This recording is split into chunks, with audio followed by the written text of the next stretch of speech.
So, I think it was Gay Byrne used to say, folly dat. That introduction was way over the top, far too exaggerated. But I have to say, Michael, it was pretty much exactly the same as the one I emailed you yesterday. So you got that bit right.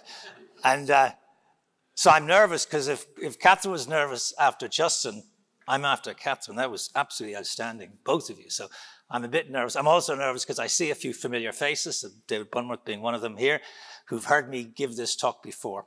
And as I was walking up, I was thinking, it reminds me a little bit of Professor Max Planck, who's a great German theoretical physicist who 100 years ago this week won the Nobel Prize for Physics and went to collect his prize in Oslo. When he came back, decided to tour Germany, 50 different events, nights, town hall meetings to tell the people about the latest development in global physics. And he had a driver who used to sit in the back. And one morning the driver said to me, I've heard you give this speech, 20 times now. And I think I could give this speech just as well as you could. So Professor Planck had a sense of humor. So he said, tonight in Karlsruhe, you give the speech. I'll sit in the back of the room. And so the driver gave an hour-long speech, latest development in global physics. Fantastic. But just at the end, somebody put their hand up and said, I'd like to ask a question, and asked a really difficult, detailed question. And the driver, without missing a beat, said, you know what? The answer to that question is so simple, even my driver could answer it. And he's sitting in the back. So Bunworth or Rosita, who works in here, you may get a call a little bit later on. Look, we're living in the best of times. This is the best time of all to be alive in art. It's absolutely fantastic. It's the most prosperous time ever in the history of this country. There's more people working in this country than ever before. It's actually the most peaceful time in history in the world. I mean, 100 years ago, 40 million people died in the First World War, and 50 million people died of Spanish Asian flu after the war. 2 billion people have been taken out of poverty in the last 25 years in the world. We are living longer than ever. 50% of the people in this room who reach the age of 60 will reach the age of 90. So it's incredible. This is truly a great time to be alive. But bizarrely, it's the worst of times. Gallup, the international polling company, did a global research study and found that 85% of people at work are disengaged at work. How awful is that? Only 10% of people in the workforce actually care, are passionate, and bring their love, their best selves to work. 85% disengaged. And Edelman, who do the global communications company, and every year they do the global trust survey, it comes out during Davos. It said trust in 4 institutions, government, media, non-profit, and business, is at its lowest level in recorded history. So we're looking at a disengaged, skeptical, cynical, disbelieving world out there. And then we wonder why, I call it Brexump, happened. That's the world that we're in. And what's it all about? It's about disruption. And the things we're talking about, robotics and AI and automation, are disrupting every customer-facing business that we know of. When you think about it, the largest taxi company in the world, Uber, owns no taxis. The largest accommodation company in the world, Airbnb, owns no accommodation. The largest content provider on the web, Facebook, produces no content. The largest retailer in the world, Alibaba, has no stock. The customer is king. Customer is a promiscuous and very dictatorial dictator in many ways. So disruption is out there, change. There was a speech given a few weeks ago by the CEO of Mercedes-Benz, who said our future competition won't be car companies because they won't exist. It'll be technology companies. He said an interesting line. He said, change is happening now faster than ever before and never will be as slow again. I was out in Google on the West Coast, and we're talking about driverless cars in a group meeting. They were talking about the inevitability, and we'll start with driverless trucks. But there's 11 million truck drivers in the United States. So I asked, what's going to happen to those people? And one of the answers I got was that, listen, when the washing machine was introduced, thousands of maids walked down Fifth Avenue protesting because that was their job. They could see their job going. When the electric light was invented, it didn't come about because of thousands of improvements of the candle. It actually came about because of a quantum leap. Or as one of the guys at this session said, the Stone Age didn't end because they ran out of stones. So success in life is transitory and temporary. Success in the past is no guarantee of success in the future. The strategies that got us here won't get us there. As Peter Drucker, the American management consultant, said, to create the future, you have to be the enemy of today. Or Charles Darwin, the British anthropologist, who said, it's not the strongest of the species that survives, or even the most intelligent. It's those most able to handle change. So I decided to put a picture of me and my dad. I'm the little one on the left there. And my dad joined a company age 14 and worked in that company till age 77. Just a quick 63 years in one company. He had one stock of contacts, one stock of connections, one stock of people that he knew. He had one bank, one company. Nothing changed very much. It was what we used to call the escalator model of a career. Join, work, progress, work. He had a fine life in many ways. He had a fuller life, I think, than mine. And interestingly enough, and funnily enough this morning, he sold his company to somebody who's here today. David Bunworth and Shering Plough actually bought his company towards the end of his working life. But those days have gone. Like me, I've got kids coming out of college. They're going to have 15 or 20 different jobs. They're going to be in the gig economy. They're going to be doing all sorts of things. If one of my kids, a millennial kid, got hired to work in a bank for a few years as a graduate trainee, he's ducked that and he's off in film school in Berlin. All that kind of stuff, this disruption. So here's an interesting stat. It took the world 1,000 years to reach a population of 1 billion. We will now have 1 billion more in 12 years. So we're now at 7 billion, racing up to 9.5 billion by 2050 when it should plateau. Not in the developed world, but in the developing world. But what's the impact of that on this city? Well, I was born in this city. When I grew up here, not today or yesterday, it was essentially male, pale, and stale. We were not a very international, cosmopolitan city. I told a joke to Michael the other day.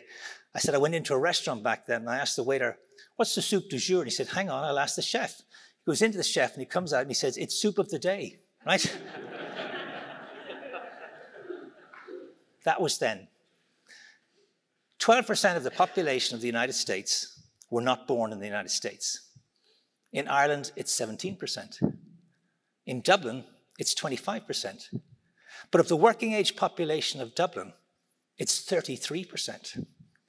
So quick question, hands up if you were born in Ireland. QED.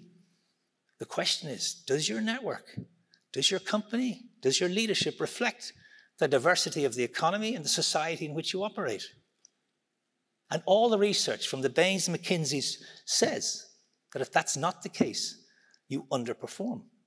So this place has changed dramatically. So Google, set up by Larry Page and Sergey Brin, brilliant technologists, geniuses, only hired first-class mathematicians, PhDs, STEM, all that stuff, did a study a few years ago. And they wanted to find out what makes a leader in Google, a global multi-million-dollar study. And they came out that you need 8 characteristics to be great as a leader in Google. And the 8th and last characteristic was technical ability. And all the other 7 were what you might call soft skills, communications, being a good coach, interacting with others, working in teams, being a good listener, all of that stuff. Last year I spent a few days working in Singapore, the National University of Singapore, the #1 university in Asia, number 20 in the world. The kids who go in there are brilliant. They've learned how to play violin underwater. Their mothers have stuffed it into them. They've just become brilliant. And they come out of this university and they're deductive and analytical and fantastic and completely crap at purpose, meaning, empathy, relationships, and networking. And Singapore knows it. And they've set up a center in this university called the Center for Future Ready Graduates. Don't you love it? Admitting that their graduates don't have those soft skills, which are critically important. LinkedIn did a study. 57% of the people in the manager level in LinkedIn said that soft skills are more important than hard skills. So that's interesting. I'm a fan of this guy, Harvey Coleman, who has an outrageous theory. And he said career progress depends on three things. There's PI theory, P, I, and E. P stands for performance. He said, and this seems just ridiculous, he said your career progress depends 10% on how well you do your job. That's daft. Surely how well you do your job is everything, at least 70 or 80%. He says, no. He says to get on the ladder, you got to be good. A lot of good people out there. We're not talking about getting on the ladder, he said. We're talking about going up the ladder. He said you get paid on performance, you get promoted on what other people think of your potential. So now he's introducing this notion of other people. So this is fascinating. So if it's not performance, which is only 10%, he said it's the I, your image. What do people think of you? What are you known for? What's your reputation? What does somebody say about you when you're not in the room? Who's got your back? Who's your sponsor? Who's your mentor? So image is important at 30%. So what's E? He says 60% of your career progress depends on E. And E is exposure. Who's seen you in action? Who's seen you perform? Who's seen you speak? Who's seen you at a meeting? These become important. So if you buy into this theory, and I ran a session for 50 CEOs in Dublin about 6 months ago. I did it with Stuart Lancaster, who's a rugby coach, because I knew they wouldn't come because of me, but they would come because of him. And he's great. And I put up this theory. And I asked the CEOs, because I was a bit nervous, if they'd buy into it. And I said, what do you think of this theory? And to a man and a woman, they said, it's about right. But there's huge implications for all of us if this is right in terms of our own career progress. In other words, my parents would have told me leaving college, getting my first job, work hard, keep your head down, and keep out of trouble. The shittiest advice any parent ever gave. So there are implications of this. But there's problems with networking. Everybody hates it. It's got a sleazy image. Conjures up images of inauthentic people in a bar late at night flicking out business cards. It's just horrible. It's inauthentic. It's not taught at school or college. Think about it. No school or college teaches this stuff. Companies don't have strategies for it. It's not a KPI. We mix up networking and sociability. We think the most sociable person is the best network. Not true. In fact, introverts can be better at networking than extroverts because they do it with decency and authenticity and integrity, and that comes across. Whereas that pushy, sleazy, flicking out business card type of person, that also comes across. But there are some problems. This stuff's important, but it's not urgent. We always have this struggle in life, always putting urgent ahead of important. So my objective is to convince people you've got to put it front and center of your personal and business lives. It is essentially about experiences. It's experiential. Digital connectivity connects you with the digital world, which is great and important, but it's a one-way, whereas this is something different. It's a two-way, mutual reciprocity business that we're going into here. And there is a process. We may not get to it today because of time. There is a process you can follow. If you follow this process, you'll be better than if you don't. Also, life is a game of inches. The difference between success and failure, we see it in sport, but just in life, is massive. And sometimes coming second, you get nothing. I was 10 years with the IDA, bringing inward investment into Ireland. When we won a deal for Ireland, fantastic. If we lost that deal, by even at the tiniest margin, we got nothing. Brutal. And I believe networking can be the nudge factor. Networking can be the difference maker. And there's a price to be paid for being an average networker. So what is networking? It's long-term hearts and minds relationships. You kind of know that. Networking is about giving. This is interesting. Most people think networking is about getting. I need something for myself. I need to get sales. I want a new job. I'm going to go network. I'm saying the exact opposite. It's not about you at all. It's actually about giving. It's about being nice. What a cheesy expression that is. And genuinely interested in other people. So here's a guy called, it wasn't meant to be photographed there, but Dale Carnegie, who wrote a book in the 1930s called How to Win Friends and Influence People. I believe the most successful investor in the world today is Warren Buffett. Warren Buffett said, the best investment I ever made was to do a Dale Carnegie course. So what did this guy say, which still exists today? He said, the sweetest sound I've ever heard was the sound of my own name. He said, the smile on your face means more than the clothes on your back. He said, to be interesting, be interested. He said, when you talk to somebody about your issues and your wants, they think you're a bore. And when you let them talk about their issues and their wants, they think you're a great conversationalist. And lots of other stuff, which is so lovely because it's existed to this day. So why is this stuff important? You can't go it alone. Opportunities don't float around in clouds. They're attached to people. And networking is the way to do lots of things we like and get. But here's what's interesting. All the research shows that people who have strong and diverse networks live longer. I like that one. Are stronger mentally and physically. That's good too. Earn more money. Great. And are happier. And the greatest crisis facing the world today is not ISIS and climate change, bad as they are.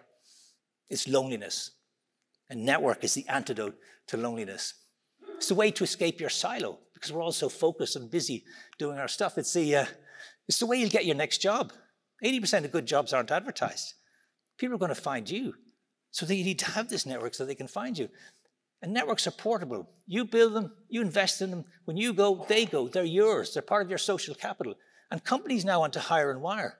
Companies want to hire people and wire into their network. So now when you're being interviewed, they want to know your qualifications. They want to know your experience. They want to know something else. They want to know who you know. Because we live in a world where it's not what you know or who you know, but who knows you. So that becomes important. But you won't build a network unless you get used to talking to strangers, because you've got to build diversity in your network. Because we all struggle with this thing called homophily, which means we hang around with people just like us.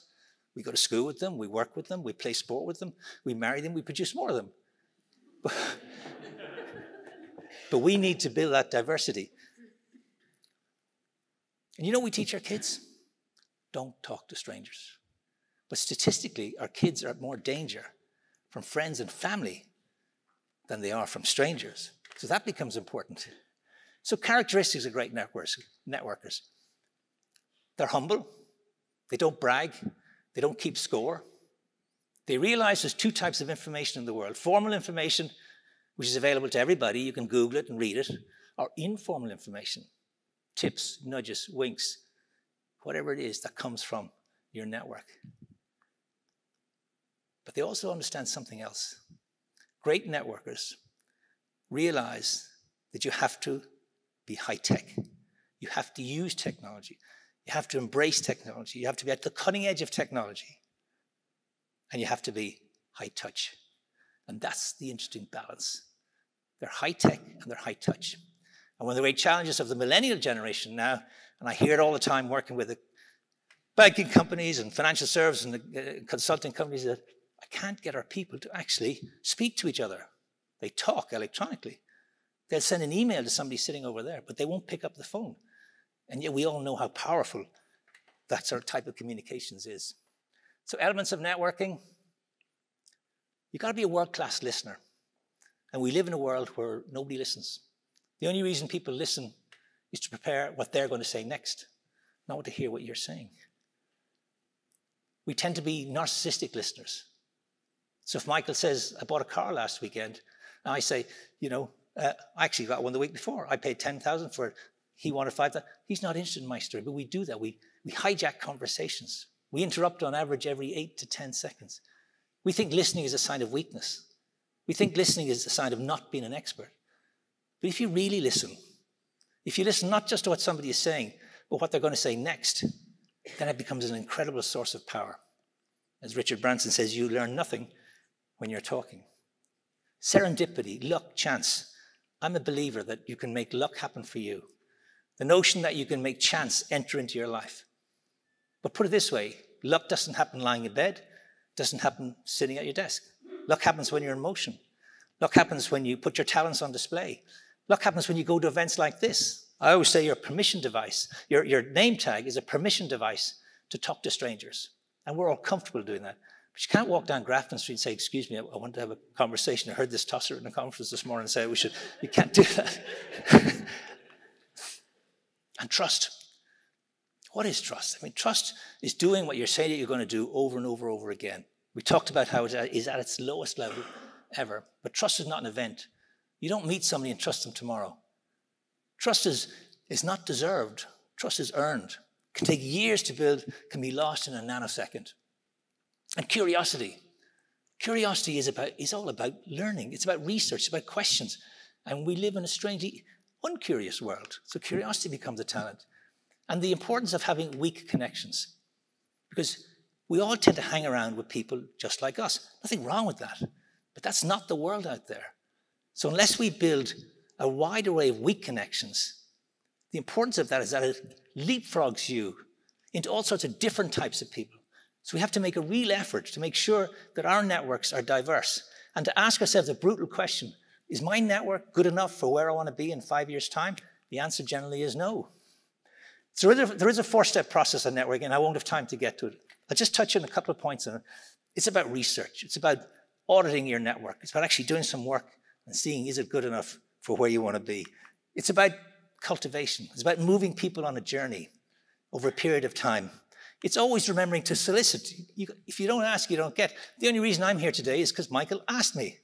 Asking is the strongest personal marketing tool you have in your entire armory. And if I finish with a couple of quick questions, stories. So I used to run the organization called the Ireland Funds years ago. And they asked me to raise $100 million. And in my research phase, I discovered that this family actually lived part of the year in Cork. This is a Disney film company.